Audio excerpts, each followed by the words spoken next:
अस्सलाम वालेकुम। उम्मीद है आप सब खैरियत से होंगे। तो आज हम एक और लेक्चर के साथ आए हैं। उम्मीद है जो मैं आज आपको पढ़ाऊंगा वो काफ़ी इंपॉर्टेंट क्वेश्चंस हैं, ये आपके काम आएंगी। देखें, ये आपको उम्र भर काम आएंगी। ऐसा नहीं है कि ये सिर्फ आपको सिंध यूनिवर्सिटी की टेस्ट में काम आएंगी, बल्कि ये बहुत इंपॉर्टेंट सवाल हैं। ये आपको आगे आपकी जब कैरियर वाली फील्ड में आओगे, अपनी कैरियर में आप जब डिफरेंट टेस्ट दोगे जॉब्स के लिए, तो वहाँ पर भी ये आपको चीज़ें काम आएंगी। तो इनके नोट्स बनाकर अपने पास रख लीजिए, ये आपके काम आने वाले हैं। तो शुरू करते हैं आज का हमारा लेक्चर, जिसमें पहला सवाल है main organ of respiratory system is. तो जी रेस्पायरेटरी सिस्टम यानी हम जो सांस लेते हैं ना, उसका जो पूरा निज़ाम है उसको रेस्पायरेटरी सिस्टम कहते हैं। इसमें जैसे हम अपने नाक से जो है वो एयर को अंदर जाती है, हमारी डिफरेंट आर्गन से पार्ट्स में होकर जाती हैं, फिर वो हमारे बॉडी में डिफरेंट प्रोसेसेस होते हैं, ऑक्सीजन क्रिएट होती हैं, वो ब्लड में जाती हैं, कार्बन डाइऑक्साइड बाहर जाती हैं, निकलती हैं हमारे मुंह से, और जो दूसरी गैसेज हैं वो बाहर आती हैं। तो ये जो पूरा सिस्टम है उसको रेस्पायरेटरी सिस्टम कहते हैं, यानी सांस लेने वाला सिस्टम। ठीक है। तो इसका जो मेन ऑर्गन है, main organ of respiratory system is lungs. ठीक हो गया जी, कौन सा है? लंग्स। अब है trachea connects voice box with. अब ट्रेकिया जो है ये भी पार्ट है किसका? रेस्पायरेटरी सिस्टम का। हमारे मुंह से वॉइस बॉक्स होता है, एक वॉइस बॉक्स, वहाँ से एक नली आती है, इसको एक ट्यूब समझ लीजिए कि ये जो ट्रेकिया है ये एक ट्यूब है। ठीक है ना, ये जो ट्रेकिया है वो एक ट्यूब है। वो क्या करती हैं? एयर को लंग्स तक ले आती हैं। ठीक है, कहाँ तक? लंग्स तक। तो trachea connects voice box with bronchi BRONNCI, ब्रोन की। अब ये जो ब्रोन की है ना, ये कहाँ पर होता है? लंग्स में, क्योंकि ये शुरू ऊपर होती हैं हमारे, जिसको हम बोलते हैं ना गला ऊपर, वहाँ से वॉइस बॉक्स से शुरू होती हैं, ब्रोन की लंग्स में आकर ख़त्म होती हैं। ठीक हो गया। उसके बाद है function of trachea is it. तो जो ट्रेकिया का काम है, मेन फंक्शन है, वो है pass air to and from lungs, यानी लंग्स के तरफ एयर को ले जाना और वहाँ से बाहर वापस लेकर आना। अब जो अंदर जाती है ना हमारे एयर, तो उसमें से हम ऑक्सीजन लेते हैं, वो हमारे काम की होती हैं, और CO2 यानी कार्बन डाइऑक्साइड हमारी बॉडी बाहर निकालती है। ठीक हो गया जी। तो ये भी कभी कभी पूछते हैं कि सांस लेने में हमें कौन सी गैस चाहिए होती है, वो ऑक्सीजन, और जो हम रिमूव करते हैं वो होती है CO2 carbon dioxide. During the process of respiration which gases emitted outside, तो उसको CO2 बोलोगे आप। अब उसके बाद सवाल है there are dash lungs in human body, यानी इंसान की बॉडी में कितने लंग्स होते हैं? तो वो होते हैं 2। कितने? 2। उसके बाद है डैश इज द लार्ज। अब उनमें से बड़ा कौन सा है? तो देखिए 2 लंग्स होते हैं, एक हो गया राइट, एक हो गया लेफ्ट। राइट और लेफ्ट। तो जो राइट वाला है ना, ये स्लाइटली मतलब थोड़ा सा लेफ्ट वाले से बड़ा होता है। कौन सा? राइट वाला। तो जो हमारा राइट लंग है वो लेफ्ट वाले से थोड़ा सा बड़ा होता है। तो ये 2 इंपॉर्टेंट क्वेश्चन है। 2 लंग्स होते हैं ह्यूमन बॉडी में, और जो राइट वाला है वो इनमें से बड़ा होता है, लेकिन थोड़ा डिफरेंस होता है, इनमें कोई ज़्यादा डिफरेंस नहीं होता। अब जी आ जाता है कि main functions of the lungs, lungs के मेन फंक्शंस क्या हैं? तो जी सबसे पहले जो इसका फंक्शन है ना इम्पॉर्टेंट, वो है to remove waste gases from body. ठीक हो गया जी। हमारे अंदर जब एयर आती है, हम सांस लेते हैं ना, तो वहाँ पर एयर अंदर जाती है, सिर्फ ऑक्सीजन नहीं जाती। लेकिन हमारे काम की जो मोस्ट इम्पॉर्टेंट गैस होती हैं वो ऑक्सीजन होती हैं। तो लंग्स क्या करते हैं? ऑक्सीजन को रखते हैं, बाकी गैसेस को, वेस्ट गैसेस को, वो जो डिफरेंट बॉडी प्रोसेस में भी अगर कोई गैस आती है तो उनको बाहर रिमूव करता है। ठीक हो गया। अब दूसरा इसका मोस्ट इम्पॉर्टेंट जो फंक्शन है वो है टू ऑक्सीजनेट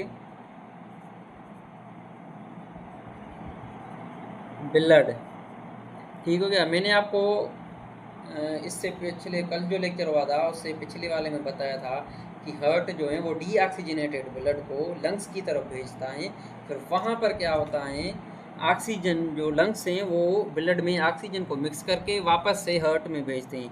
तो दूसरा मेन फंक्शन है लंग्स का टू ऑक्सीजनेट ब्लड। ये भी सवाल काफ़ी दफ़ा आ चुका है कि which of the following main function of lungs, वहाँ पर वो डिफरेंट ऑप्शन दे देते हैं, उनमें से आपको इनमें से कोई एक दे देंगे, ठीक है ना।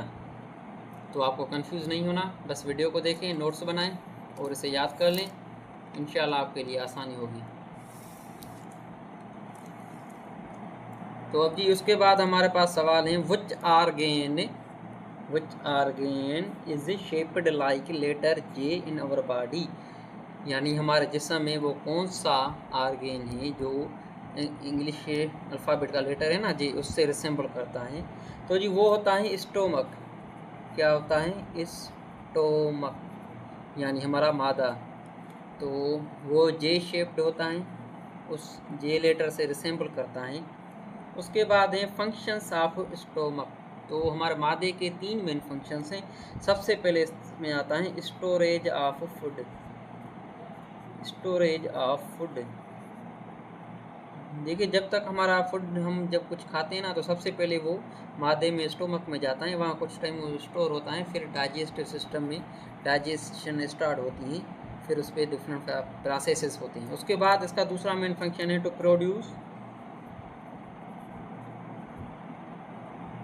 Gastric acid. ठीक हो गया जी, तो प्रोड्यूस गैस्ट्रिक एसिड। अब ये जो गैस्ट्रिक एसिड है ना, ये हेल्प करता है in the digestion of food. ये इसका तीसरा मेन फंक्शन है, डाइजेशन ऑफ फूड। तो ये जो गैस्ट्रिक एसिड है ये डाइजेशन में हेल्प करता है।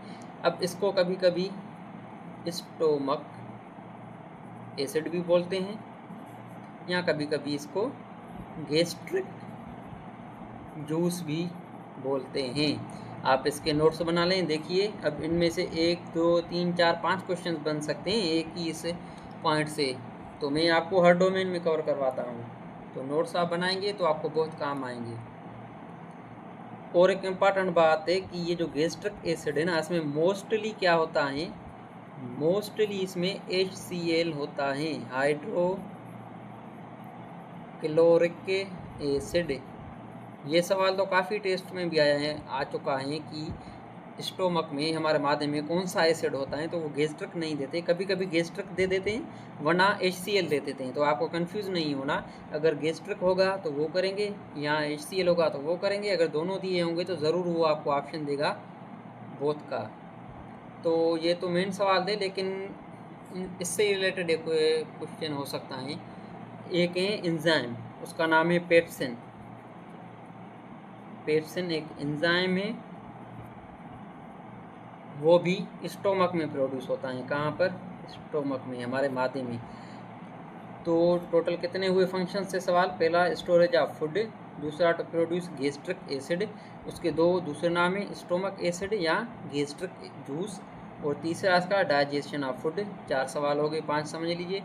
छठा हो गया ये HCl वाला, और ये पेप्सिन एंजाइम हो गया, ठीक है जी। तो आपसे ऐसे पूछ सकता है कि which enzyme is produced in the stomach, तो वहाँ पे आप पेप्सिन टिक करेंगे।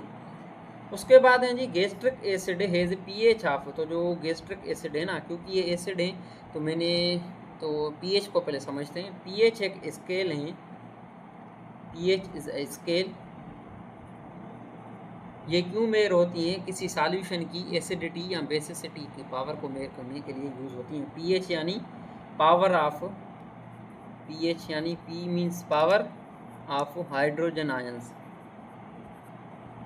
दूसरा होता है POH। क्या हो गया जी? यानी power of hydro oxide ions. अभी हम pH पे फोकस करते हैं, मोस्टली इसी में से सवाल आते हैं। मैंने आपको ग्रुप में इससे रिलेटेड कुछ बताया भी था, होपफुली आपने वो देखा होगा। हमारा जो ग्रुप है ना व्हाट्सएप वाला, Sindh government Sindh university preparation का, उसमें मैंने आज ही ये सवाल भेजे थे। तो किसी सॉल्यूशन की अगर सबसे पहले तो pH जो है ना वो 0 से 14 तक होती हैं। ठीक हो गया, 0 से 14।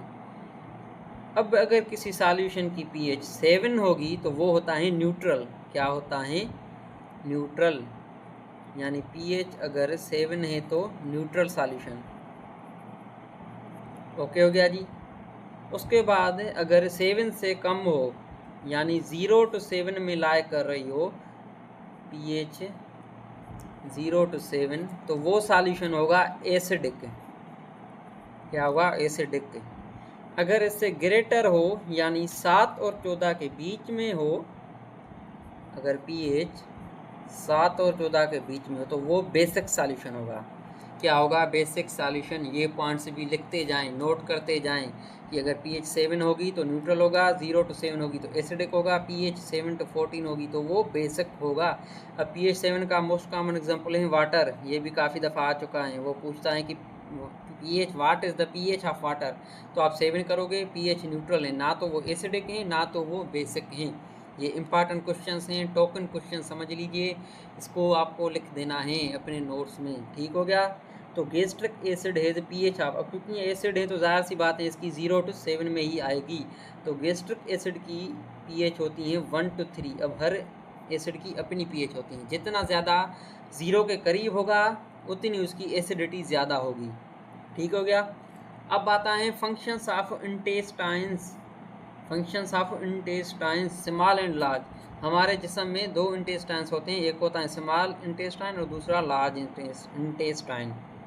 ठीक हो गया। तो जो ये पार्ट है डाइजेस्टिव सिस्टम का, स्टोमक भी उसका पार्ट है और इंटेस्टाइन भी, डाइजेस्टिव सिस्टम। तो एक और इम्पॉर्टेंट सवाल है कि ये जो लार्ज इंटेस्टाइन है ना, वो लास्ट पार्ट है किसका? डाइजेस्टिव सिस्टम का। सवाल लिख लीजिए, मैं बता रहा हूँ, आप इसको ऐसे ही लिख लीजिए। The large intestine is the last organ of digestive system. ये पॉइंट नोट कर लीजिए अपने नोटबुक में। तो अब देखते हैं हम कि इंटेस्टाइन्स के फंक्शंस क्या हैं। तो सबसे पहले इसमें डाइजेशन ऑफ फूड, क्योंकि ये डाइजेस्टिव सिस्टम का एक हिस्सा है तो इसमें डाइजेशन ऑफ फूड परफॉर्म होती हैं। फिल्टर वेस्ट, हम जो खाना खाते हैं पहले स्टोमक में वो टूटता है, उसके बाद वो इंटेस्टाइन में आता है, वहाँ पर उसमें से और जो वेस्टेज होते हैं वो मटेरियल बाहर निकलते हैं। और एब्जॉर्प्शन ऑफ वाटर होती हैं। ये जो एब्जॉर्प्शन ऑफ वाटर होती हैं ये लार्ज इंटेस्टाइन में होती हैं। कहाँ पर? Large intestine. ये पॉइंट्स नोट कर लें अपने बुक में। उसके बाद है न्यूट्रिएंट्स आर एब्जॉर्ब्ड बाय। तो जो न्यूट्रिएंट्स हैं हमारे बॉडी में वो एब्जॉर्ब करता है स्मॉल इंटेस्टाइन। ठीक हो गया। उसके बाद है largest gland in human body. Human body में लार्जेस्ट ग्लैंड कौन सा है? तो वो है लिवर। अब ये 2 टोकन क्वेश्चंस हैं लास्ट वाले। लार्जेस्ट ग्लैंड हो गया हमारा लिवर। उसके बाद है largest argan of human body, तो वो होगा स्किन। इस चीज़ का आपको ध्यान रखना है, जब ग्लैंड पूछे लार्जेस्ट तो लिवर, आर्गेन पूछे तो स्किन। तो ये थे आज के हमारे इंपॉर्टेंट सवाल। इनके नोट्स बनाते जाएं, वीडियो को पूरा सुने, तभी आपको फ़ायदा होगा, क्योंकि तभी आप पूरे सवाल देख पाएंगे और उनको नोट कर पाएंगे। होपफुली हम जो अब टेस्ट होगी सिंधु यूनिवर्सिटी की, यहीं से सवाल आएंगे, फिर हम आपको बताएंगे भी कि ये सवाल हमारा इस वीडियो से आया था। तो हमारे फेसबुक को फॉलो करें, यूट्यूब को सब्सक्राइब करें।